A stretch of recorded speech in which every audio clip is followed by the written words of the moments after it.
Hello everyone, welcome to Ethionews, your go-to spot for the latest and most important news from Ethiopia. Whether it's breaking headlines or updates on current events, we've got you covered. 89% of Addis Ababa Grade 8 students advanced to Grade 9 in 2017 academic year.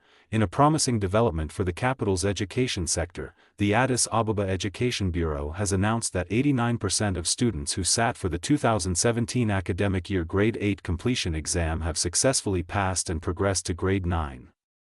According to the head of the Education Bureau, Dr. Zelalem Malatu, a total of 70,525 students took the national exam, and 62,639 of them have advanced to the next grade level. Dr. Zelalem attributed this encouraging result to the sustained efforts of the Addis Ababa City administration, which has been implementing education improvement programs since 2010. He also highlighted the outstanding performance of students at Udari School, noting that 13 of the top 20 highest-scoring students citywide were from this single institution. The remaining top performers came from various other schools across the city. The Education Bureau has made it easier for students and parents to access results online via a link shared on the Bureau's official social media platforms. The highest score recorded in this year's Grade 8 exam was an impressive 97.3%. This year's results reflect ongoing improvements in the quality of education in Addis Ababa and set a hopeful tone for the future of students in the capital. Joyful milestone: mother gives birth to quadruplets at Hakim Gizaw Hospital. A remarkable moment unfolded at Hakim Gizaw Hospital, under Debra Baran University, where a 38-year-old mother has successfully given birth to 4 healthy baby girls, a first in the hospital's history, according to Dr. Adisa Jerma, a gynecology and obstetric specialist at the hospital. The mother, who came from Baona Warana Warita, delivered the quadruplets safely with the support of a skilled medical team. The newborns are all in good health, with birth weights ranging between 1.3 and 1.6 kilograms, Dr. Adisu confirmed. This extraordinary birth marks the first time Hakim Gizaw Hospital has recorded a quadruplet delivery since it began offering public medical services in 2021, or 2014 in the Ethiopian calendar. The mother, who previously gave birth to 6 children, 4 boys and 2 girls, at separate times, now celebrates the addition of 4 daughters at once. Overwhelmed with emotion, she expressed her gratitude and joy, while also calling on kind-hearted individuals for support in raising her growing family. This rare event has brought excitement and pride to the hospital and the wider community, highlighting both the capabilities of local medical facilities and the resilience of Ethiopian mothers. Ethiopian Electric Utility releases updated tariff rates for 2017 EC. The Ethiopian Electric Utility has officially announced the updated electricity tariff rates that will be in effect from Miazaya through Sena 30, 2017 EC. The new rates apply to residential, commercial, and industrial customers, as well as include updated service fees and demand charges. Residential customers, 0 to 50 kWh, 0.5957 bar per kWh, 51 to 100 kWh.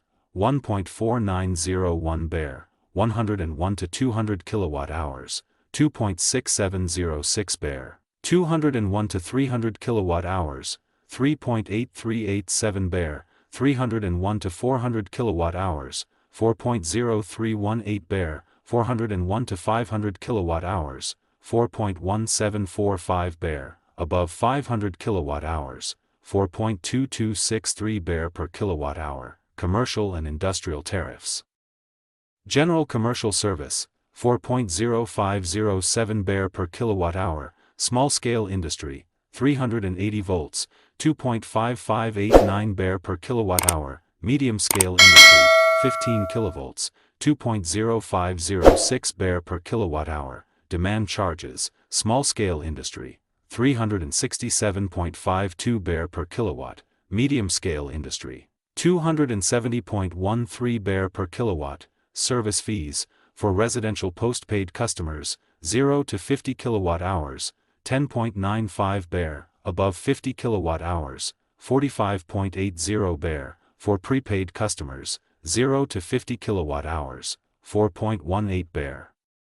Above 50 kWh, 15.97 bar, for commercial and general service, postpaid, 58.75 BER, prepaid, 20.53 BER, for both small and large-scale industries. The flat service fee remains 58.75 BER. These updated rates aim to reflect the growing demand, infrastructure development, and cost of electricity generation and distribution across the country.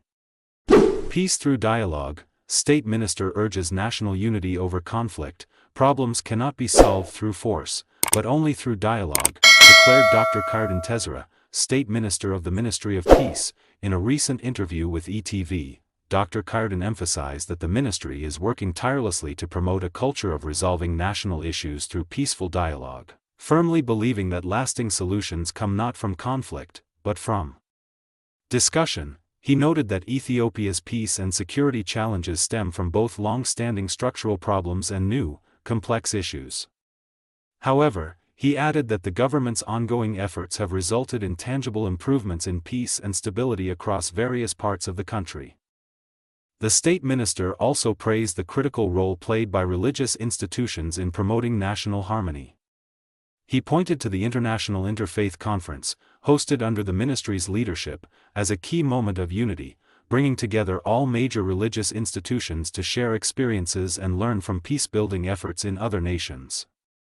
Dr. Kardin highlighted the substantial contributions religious leaders have already made to national reconciliation and urged them to continue supporting peace-building and development efforts. Finally, he called for stronger joint action from all stakeholders to prevent future challenges, encouraging a collective commitment to safeguarding Ethiopia's peace and stability. New directive to regulate private school tuition hikes in Addis Ababa. A major change is coming to the private education sector in Addis Ababa, as the city administration introduces a new directive to regulate tuition fee increases for the 2018 Ethiopian academic year. Gizaw Hospital, Deputy Director of the Addis Ababa Education and Training Quality Control Authority, announced the move in an interview with ETV, emphasizing that private schools can no longer raise tuition without clear justification or oversight, as was often the case in the past. Under the new directive, private schools will be allowed to increase fees by 40% to 65%, depending on the school's level and specific context. Any increase beyond this range is strictly prohibited, and the approved rate will remain in effect for 3 years. Importantly, schools and parents must jointly determine the proposed fee increase through open consultation. Final approval must come from the parents themselves. However, in cases where no agreement is reached, the authority will intervene and issue a binding decision. Gizaw also addressed concerns from low-income families, stating that parents who cannot afford the new tuition rates will have the option to enroll their children in public schools. The directive was informed by comprehensive studies, including the impact of inflation and general price increases, a 9-year analysis of tuition trends, retail price benchmarks across the city, and market forecasting. As part of broader reforms, private schools will now be evaluated every 2 years and graded on a performance scale of 1 to 4. Their license renewal fees will be adjusted based on performance, helping to ensure accountability and education quality. The new directive marks a shift toward greater transparency, fairness, and regulation in Addis Ababa's private education sector. Adama City relegated from Ethiopian Premier League after final day defeat. It's official. Adama City has been relegated from the Ethiopian Premier League following a crucial loss in their final match of the season. The decisive game, held in Hawassa, ended in a 2-1 victory for the home side, Hawassa City. With this result, Adama City closes out the season in 16th place with 39 points. Confirming their drop to the lower division, they now join Shire and Selassie and Wololo Adigrat University, who were also relegated earlier in the season. It marks a disappointing end for Adama City, a team once considered a strong contender in Ethiopian top-flight football. Thanks for tuning in to Channel Name.